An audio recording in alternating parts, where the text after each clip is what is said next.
Hey everybody, I hope you're having an awesome weekend. I hope that, if you're in Nashville, it doesn't feel like November at all. I'm having a peppermint mocha that I ordered based off of the Macro Barista on Instagram's recommendation, and it is fully tracked. I just posted on my Instagram story, but we've got some fun stuff to talk to you about today.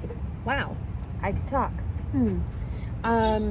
So especially with holiday meals and gatherings coming up, it's super important that we talk about one thing that, in my opinion, is going to be obsessed over the most, and well past just Thanksgiving, Christmas, Hanukkah, Kwanzaa, whatever the heck you celebrate, New Year's.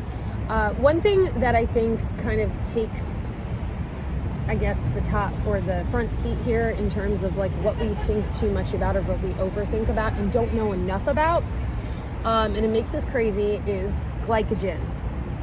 Glycogen is something that not a lot of you guys really understand, and I want to just take this opportunity with Mikey here, who is the Beyond Performance dietetic specialist, to be able to break this down a little bit further for you, because I think it's going to really help you, especially if you are reverse dieting and if you are at maintenance. Remember, reverse dieting and maintenance are two different things. But if you're in a phase of reversing negative metabolic adaptation, or you are building muscle, or you're a competitor, or you're just trying to feel good, this is going to be a super important topic, and I'm going to let Mikey just take it away. All right, so your muscle is comprised of glycogen, right? That's the stored sugars that your muscles need to use in order to work, in order to use energy. Now, glycogen is just a stored form of glucose, which is sugar, right? Well, we eat carbohydrates, so when you ingest carbohydrates, inevitably over time it'll turn into glycogen. It can turn into fat, it turns into triglycerides, just depending on what your body needs it for. Your body knows what to do with all these things. Now, when it comes to ingesting carbohydrates, when you do so, for every gram of glycogen, you store about 2.6 grams of water. That's being technical, about 3 grams, but 2.6. That's like the standardized number. People will typically say 3 to 4 grams just to give it a good range. There's always some nuance, but you'll store about 3 grams for every 1 gram of glycogen there. So if you think about that, that's a lot more water you're holding on to per gram of just carbohydrates that you eat, right? So you will see a big variance in water retention whenever you go into your body. Now, the thing is, you have to separate extracellular and intracellular water uptake within the body. So what I mean by that is your glycogen storage, let's say it's a cell, right? The water inside the muscles is what gives you that plump feeling, like competitors when getting on stage, when they are filling up with carbohydrates to make the muscles pop. The water is not going to be outside the muscles, right? Now, when it's outside the water, that is extracellular water, and that's where you see the bloating, right? Or the looking watery, or your muscles aren't looking so good, you're just looking more inflamed, right? That's extracellular water. And it's not that we don't want it, it's just that's what it is. Say that 5 times fast. Extracellular water. Right? Extracellular. Now, that water uptake that you're getting is primarily, from carbohydrates, primarily going to go into the cell, intracellular water, right? That's what's going to make you plump, your muscles plump. Now, when you see that on the scale, it doesn't differentiate if it's intracellular or extracellular. So when you see your scale bump up because of like a high carb meal, or if you're finally eating at maintenance and you see your weight creep up, it's not because you're putting on fat, right? Because it's water, right? So it's going into your cells, and yes, some of it is going to be outside the cell. The body's going to do what the body does. So when you're in an inflamed state, let's say you get done working out, you're going to have some water retention outside the cell, but you also have it inevitably inside the cell, right? Everything works together all at once. Like when we're saying like metabolism and digestion, you are not ever just in one state. You're not just going to be catabolic. You're in between 24/7, every split second, you're gaining fat and you're losing fat at the same time, always. So that's why you never look at just one pinpoint thing and say, oh my goodness, it is, this main reason. No. The reason why things happen is because of trends. What happens over time? How do you feed yourself over time? How you recover over time? Everything is about over time, right? We can't just look at one thing and say, this is why, right? So that's why, as coaches here, we need to know that you are consistent with things, because we get a better, accurate depiction of where you're going trajectory-wise, right? So if we know, your water's creeping up, but knowing that, we bumped up your food, we know that you're not going to put on, it's not truly fat, right? But and I think going over explaining how one does gain body fat in particular. I personally had a conversation with one of my clients this morning, and just really explaining how difficult it really is to put on body fat overnight. Yes. And I think that we need to really detach ourselves from thinking that that's that easy. Trust me, if it was that easy, I'd be a boat. But but it's not. That's why we focus on a weekly average in terms of how much you weigh on the scale, meaning how much you weigh overall, a combination of your body fat, lean tissue, and water. Whereas for you to gain even 1 pound of actual body fat overnight, you would have to literally consume an additional 3,500 plus, again, everybody's body's a little different, but 3,500 plus calories above what you already consume. Now, especially in the beginning, this is when a lot of you guys really kind of freak out, because now you're not only, most of the time when we're starting you off on your first set of targets and calorie consumption, sometimes it's not even more food than you were eating before. Sometimes it's your average that you already consume. You're just experiencing a bit more consistency. So on a day-to-day basis, your body is almost experiencing more storage of those carbohydrates, because instead of one day you only consume 100 grams, the next day 150, now you're hitting 115 every day. So your body is just experiencing that storage, and you are going to feel fuller. The scale might go up because you're still digesting food. Now you're holding more glycogen stores.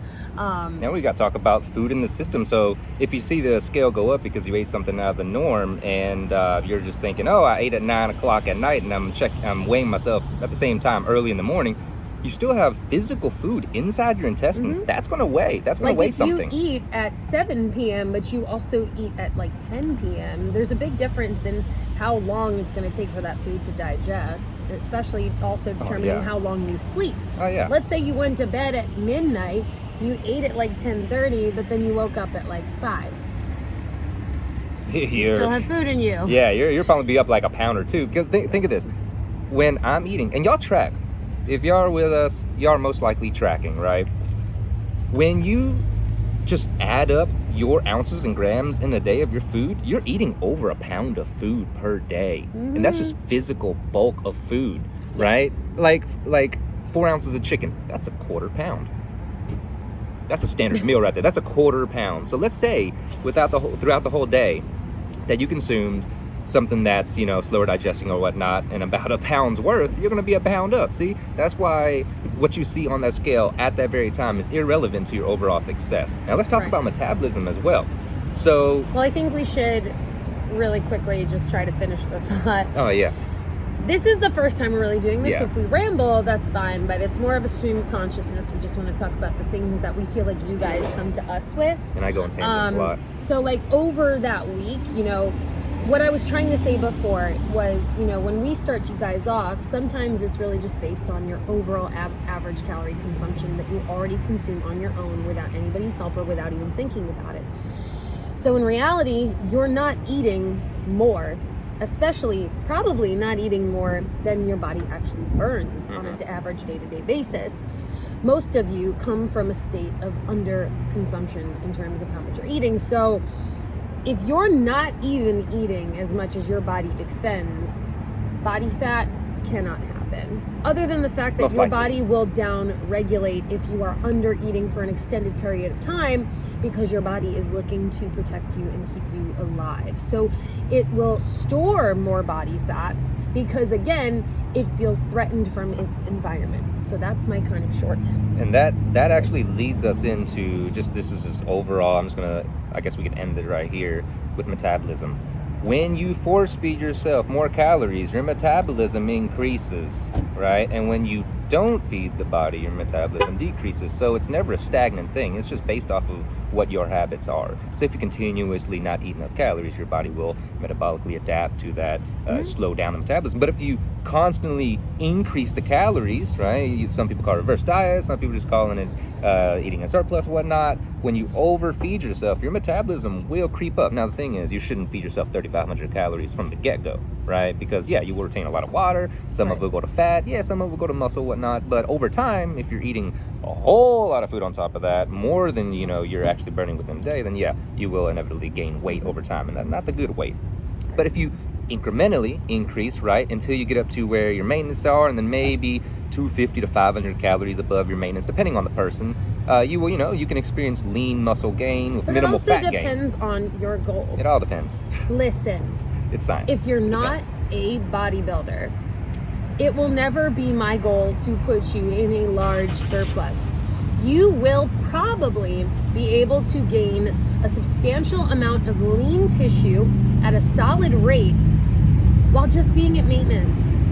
You don't have to have a big bulk phase. You don't have to be as aggressive as someone like me, where I'm not even that aggressive. Each and every one of you are different, and I want to make sure that we talk about glycogen and we talk about the consistency of your calorie consumption and really just bust a few myths, because I know that the second you guys wake up the next day after that Thanksgiving dinner, you might not tell me, you might not tell Mikey, but at the same time, you're probably going to be stirring around in your head, worried to step on the scale, wondering, is that body fat? Am I getting fatter? Is it water? How does it go away? How does that water come on? We wanted to take this time to be able to explain that to you. Clear it out. Yeah. This is the first of a few videos that I think we will be doing. Hot topics. Listen, we also want to know what you want to know. I take these topics from what the majority of you guys talk to me about and ask me about or worry about, complain about. And I always want to take the opportunity to be able to clear as much up as possible. And I want you to obviously be able to build the body that you want while having the lowest stress levels possible. So when you guys kind of walk into this first holiday of 2020 and the second to last one of 2020, I want you to take this information with you, and then I want you to take it with you even past that. So just know, don't worry, none of you are gaining body fat overnight. I mean, okay, another tangent. I want to throw this in here. Like, okay, if you're used to eating, let's say, 2,300 calories, that's your maintenance, right? That's what we have you have for a consistent amount of time. Imagine eating another 2,300 calories on top of that. You would throw up. On Thanksgiving, if you think you're going to be eating 10,000 calories, you're most likely not. You're not used to eating that much food. And here's you're the gonna feel thing, like crap. I know. Now we're just. You might be over. You might be over like 1,000 calories above your maintenance or whatnot. But even then, 1,000 calories.